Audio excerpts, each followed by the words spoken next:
Hello বন্ধুরা, তাইওয়ানে আজকে বাইসাইকেলগুলো তোমাদের দেখাবো যে ফ্রি বাইসাইকেলগুলো আমরা ইউজ, একটা হলুদ কালারের হয় আর একটা অরেঞ্জ কালারের হয়। তাইওয়ানে তাইপেই সিটির জন্য এটা সম্পূর্ণরূপে ফ্রি।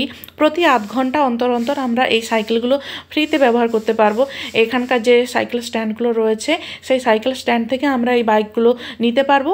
আবার আমার কাছাকাছি যে আমি যেখানটায় যাব সেখানকার কাছাকাছি কোনো সাইকেল স্ট্যান্ডে আমি ওই সাইকেলটা রেখে দিতে পারবো। তার জন্য আমাকে এই ইজি কার্ডটা ব্যবহার করতে হবে। এই ইজি কার্ডের মধ্যে আমাকে আগে টাকা রিচার্জ করতে হবে। ঠিক যেভাবে আমরা কলকাতাতে মেট্রোতে যাতায়াত করতে গেলে আমরা যেভাবে কার্ডে টাকা ভরি, ঠিক সেভাবেই আমাকে এই কার্ডের মধ্যে আগে টাকা ভরে রাখতে হবে। কিন্তু যেহেতু আমার ফ্রি, কার্ড দিয়ে শুধু টাচ করলেই সাইকেলটা আমার খুলে যাবে, কিন্তু আমার কোনো টাকা কাটবে না।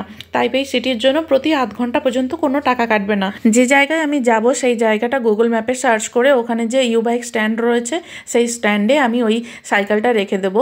রাখার সময় আমাকে ট্যাপ ইওর কার্ড দেখাবে, আমি কার্ডটা ট্যাপ করলেই ওই সাইকেলটা আবার লক হয়ে যাবে। তারপর যতক্ষণ না আধ ঘন্টা পার হয় ততক্ষণ এই সাইকেলটা আমি ফ্রিতে ইউজ করতে পারবো না।